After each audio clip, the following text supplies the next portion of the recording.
Hi, this is Dan Filcik doing a presentation for CIS 140 called International Politics and Computer Operating Systems, focusing on North Korea, China, and Russia. Here's the agenda, pretty basic. Do an introduction, then I'll talk about North Korea and its customized Linux distribution called Red Star OS, and then it'll include an in-depth demonstration of the configuration of the operating system that I did in a virtual machine. Then I'll kind of conclude with a briefer overview of China's and Russia's customized operating systems. So as an introduction here, in 2010, a computer worm known as Stuxnet ravaged Iranian nuclear centrifuges. The worm was likely developed primarily by the United States with help from Israel. It was introduced to the isolated Iranian nuclear network through a seemingly harmless USB drive. In 2013, leaks from Edward Snowden, an employee of the U.S. Central Intelligence Agency, revealed immense amounts of information about how the CIA and the NSA conducted surveillance of its own citizens as well as foreigners.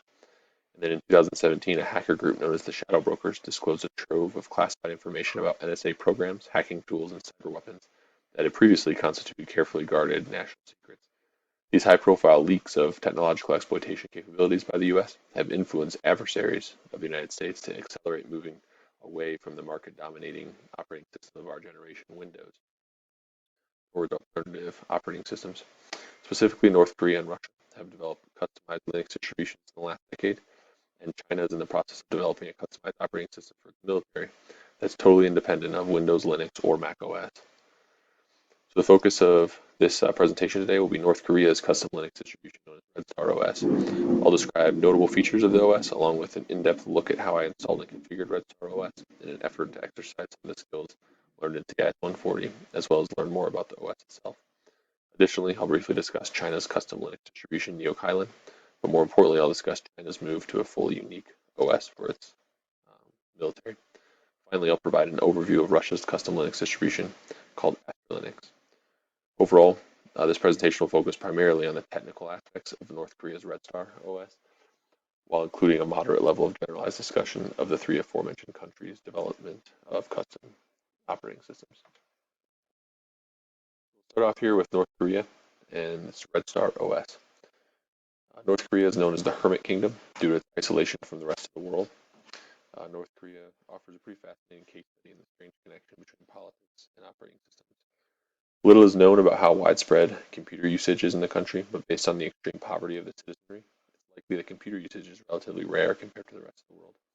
However, it is known that amongst those who do have computer access, internet access is totally forbidden. Only government officials and foreigners are allowed to access the actual internet, while the rest of the population of computer users is limited accessing a national intranet called Kwangmyang, meaning bright light, and this intranet is extremely limited, allowing pretty much only access to state media websites and very few others. The operating system that is ostensibly used by most, if not all, of North Koreans accessing the intranet or internet is a customized Linux distribution called Red Star OS. This operating system looks like a Mac OS knockoff, at least the current version does, but it's been in development since 1998, with the most current version being 4.0. The source code has never been officially released for any of the versions of Red Star, but version 3.0, supposedly anyways, was released online thanks to either a Russian student who was taking classes in Pyongyang or an American who purchased a copy of the OS and smuggled it out of North Korea. Now, just as a note here, I acknowledge that Red Star, since it's been in use since 1998, it's not necessarily a direct result of Stuxnet or some of the other leaks I mentioned, but I would contend that some of the security and surveillance-like features of Red Star OS are due in large part to Stuxnet, the current version that is. So specifically, I believe the watermarking feature that marks digital media with the host computer serial number is directly linked to the desire to be able to track any infiltrated media to North Korea's nuclear network. However, the most common reason offered for the watermarking feature is for the government to be able to track and limit digital piracy or the spread of illegal or censored documents. Other unique features there you can see include the inability to easily elevate root level access, as well as the presence of an antivirus application that allows the government to monitor for censored files and applications. At this point, I'm going to transition to describing my own experience in figuring out how to download, install, and configure Red Star OS. My goals in doing this were to get the operating system running in a virtual machine, and then after doing that, to gain root level access, which will allow me to translate the OS from Korean to English, and then finally just to demonstrate the watermarking feature of digital media. So first, prior to downloading Red Star OS on my personal laptop, I consulted with a coworker that I work with at Fort Huachuca. This coworker has extensive experience in ethical hacking, so I wanted to make sure I took all the necessary precautions before I installed an operating system from North Korea. His most helpful piece of advice was to recommend against using my main laptop to run the OS, even if I did so in a virtual machine, just to ensure I guarded against any potential compromise of my host machine. Taking his advice, I decided to dig out an old laptop from maybe 4 or 5 years ago that I had at home and run Red Star within a virtual machine on that old laptop. For this exercise, my host laptop was a Lenovo ThinkPad running Windows 7, and the guest OS was Red Star OS version 3.0 running within VirtualBox version 6.0.8. So we'll get into some screenshots here of the process of installing and configuring the operating system. So the first step was just to download the ISO for the operating system itself, which I found pretty readily available online here. After the downloading the ISO for the OS, I set up the VM in VirtualBox and installed the ISO. So these next screenshots just go through the basic steps that we're all pretty familiar with at this point anyway, as far as setting up a VM. So I selected version for Linux as other, since it's kind of a unique OS custom distribution here. I set up the RAM, the virtual hard disk, all the standard stuff. So there's the VM before the ISO is actually, the virtual optical disk for ISO is actually applied. So I insert the virtual disk with ISO on it, and there it is. And now I launch it. So when I start the virtual machine, this is the first screen that comes up. As you can see, it's in Korean, and it presents a challenge. So navigating these initial installation prompts would be pretty challenging without some kind of translation. It's relatively self-explanatory though, as far as intuitive to select certain options to get through the installation. But just to make sure, what I wanted to do was figure out a way to translate it dynamically. So I actually downloaded an app on my iPhone called iTranslate, which includes the ability to dynamically translate from Korean to English using the phone's camera. And you can see screenshots of the app there. Standard installation commenced after this, and I used this app to translate. So that previous screen from Red Star OS is here, and this is a screenshot from my phone though, translating Red Star System 3.0 edition for users, blah blah blah. And so the translation is a little shaky, but for most of the prompts, it gave me enough information to proceed with the installation. So here's one of the first prompts where I just click yes. Now one of the first challenges I had here was the virtual hard drive I gave it was 8 gigabytes of virtual memory. For some reason that wasn't enough. Here's the translation of that. Select the component to install. But you can see how the red arrow here kind of shows that it's not going to work. So I had to reallocate the virtual hard drive. I increased it up to 22.5 gigabytes. I'm not sure what the threshold would have been to make it work or not, but 22.5 gigabytes did work. I proceeded from there. The screen using the translation shows that it's the initial setup of a user account and password. So I just set up a username, admin, and standard password. This is next prompt is network settings, as you can see from the translations here. And because one of my goals wasn't really to connect to the internet for the purpose of this demonstration, I didn't configure any network settings for this. So I just moved on to the next thing. Just setting up the time zone. The default choice here was, of course, Pyongyang, North Korea. And of course, there was no option for Seoul or anywhere in South Korea. But you could select pretty much anywhere else in the world as the time zone. I think I selected Pyongyang for the demonstration. Here's a translation of the time zone prompt. So then we move forward with installation. And here it is installing. We are preparing to install. And I took a screen grab here, which I thought was pretty interesting. As you can see, it looks identical to a Mac display without the Apple logo, of course, which once it finishes installing, leads to a prompt here to use the standard username and password that I set up earlier. And then bam, here we are in the Red Star OS operating system. So seeing the desktop here, obviously you can see it is very similar to a Mac OS desktop. Apparently older versions of Red Star look more like Windows XP, but version 3.0 here kind of moved to a Mac OS lookalike all the way down to the desktop icons. I thought it was pretty funny up here where the Apple icon on the top left would normally be in Mac. It's replaced with the red star. There's other little features like a rippling red flag up here in the top right. Other than that, a lot of the icons are the same. A lot of the applications are similar to Mac.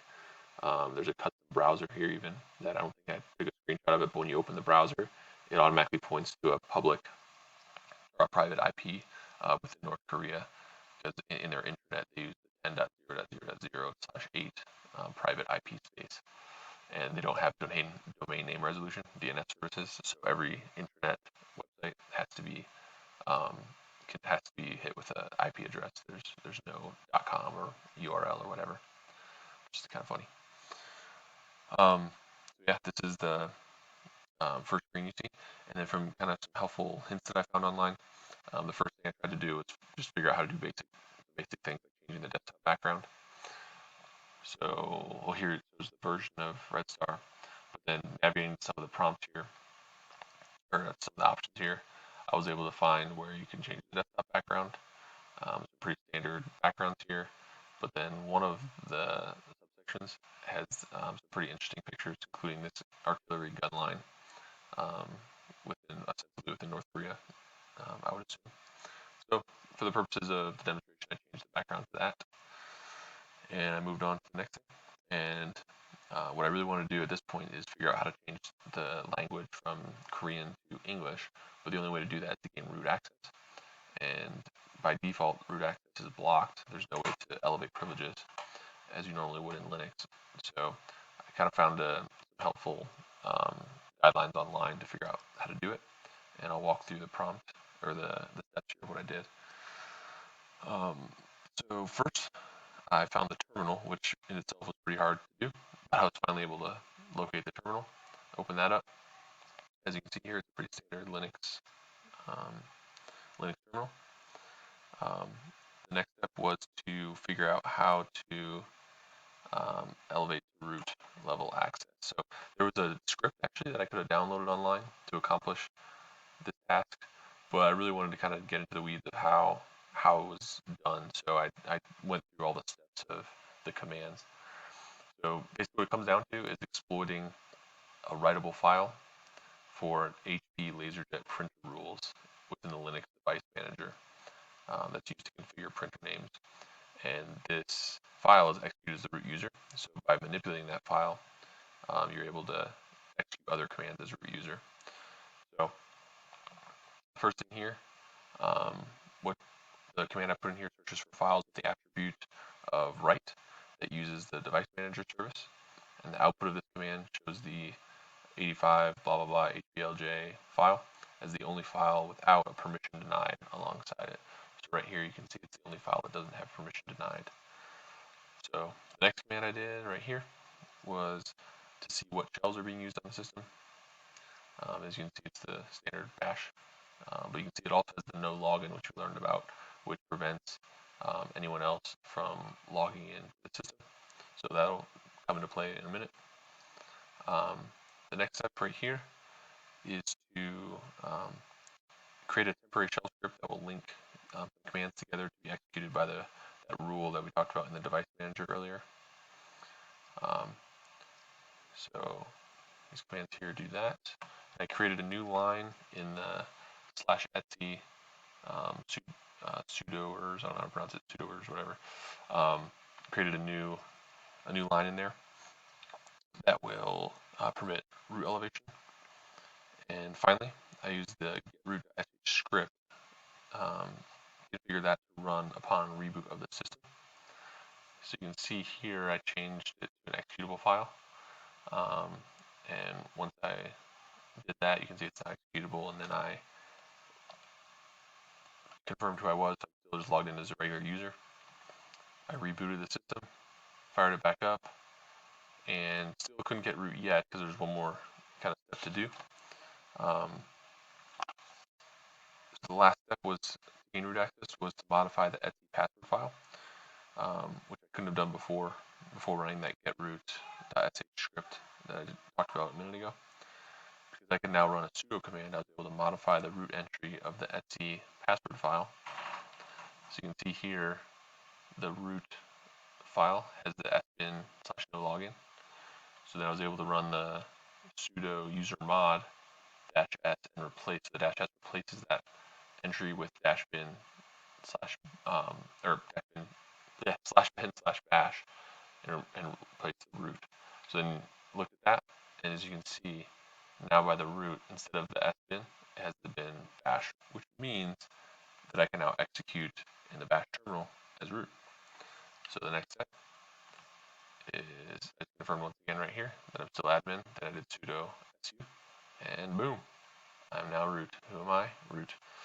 So I know it was kind of complicated, and you can go back and look at the commands more in depth. And like I said, I kind of found a little helpful guide online to get through those steps, but pretty interesting learning experience to figure out how to gain root level access there. So after I rebooted then, let's see, actually sorry, before I rebooted, now that I'm root, I was able to enter some commands here with the stream editing tool, or stream editing command, to change from the standard Korean to English. And as you can see there, this the std stream editing command using the overwrite-i switch. I was able to change the Korean configuration to the English options. So the S there is to replace that first file with the second file. And then I rebooted, and boom, you get to the login screen, and you can see now there's that other option there, and you can see restart and shutdown are in English. I logged in, and boom, everything is in English now. So that was pretty gratifying to finally be able to actually read everything going on. And I perused some of the applications and saw that a lot of them start with a K instead of the Apple I, like K Finder and stuff like that. The standard browser, like I mentioned before down here, is a Mozilla knockoff called Nanera that automatically opens the North Korean internet IP address. And as I talked about before, the internet does not use domain name resolution. So all sites are reached through IP address only. So after all that, my last goal on the Red Star OS was to demonstrate the watermarking feature. This feature, which most sources think is meant to limit digital piracy and or free speech, could also be a response to the threat of USB infection to an isolated nuclear network similar to what happened with Stuxnet in Iran. In any case, to show this system feature in action, I copied a .png file right here from my host machine. So test photo original, as you can see, PNG file, 150 kilobytes. Here's what it looks like down here. It's just a kind of stupid old picture that I had on my old laptop. What I did was I copied that over to the Kingston thumb drive right here. So put it on the thumb drive, call it test photo, same size. You can see it wasn't modified since April 9th, 2015. Then I inserted this, that's what the picture looks like, and I inserted the thumb drive into the VM, the Red Star VM. You can see it populates up here, opened it up, folder right here, and then I opened up the picture. So that's all I did. I didn't modify the picture or anything. I just opened it up, closed it, and then I right-clicked on the thumb drive here and ejected it. And then I took that file and copied it over to the desktop next to the original test photo. And it was really interesting, as you can see right here, when I copied it over and compared them. Now there's a modified date on here of July 20th, 2019. And it's slightly bigger, 152 kilobytes instead of 150 kilobytes, even though I didn't change anything about the file. So I didn't actually use the hexadecimal tool to open up the files and actually compare the hexadecimal and see what the actual changes were. But obviously there was a change that took place simply by inserting that digital media into the Red Star OS. So that's pretty interesting. I found, just as an example here, this isn't my actual file, this is a screen grab from another demonstration I found online, where it shows here, so in our example, like our test file, that PNG file in hexadecimal, let's say it ended with FFD9. Well, after that first user plugs into their machine, it's appended with all this data right here, which is essentially their serial number of their hardware that links them to that digital media. And then let's say he passes that thumb drive on to another guy, boom, it appends his information on the end there. So successfully it keeps appending everyone's hardware serial numbers or whatnot to the digital file itself, so that if the government gets hold of that thumb drive, or if it's connected to the internet at any point, um, they can actually track then who had possession of that digital media throughout the time it was on that thumb drive. So pretty interesting stuff.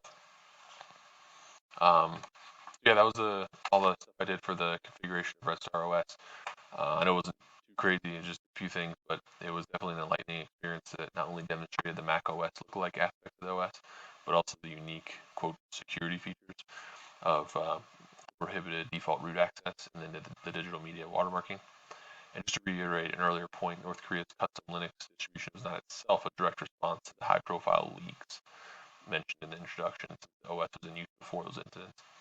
However, the most current versions have likely been a response to situations like the Stuxnet virus and the leaks revealing the United States exploitation capabilities, which have likely only confirmed North Korea's practice of limiting their citizens' access to the internet and restricting them to using the Red Star OS.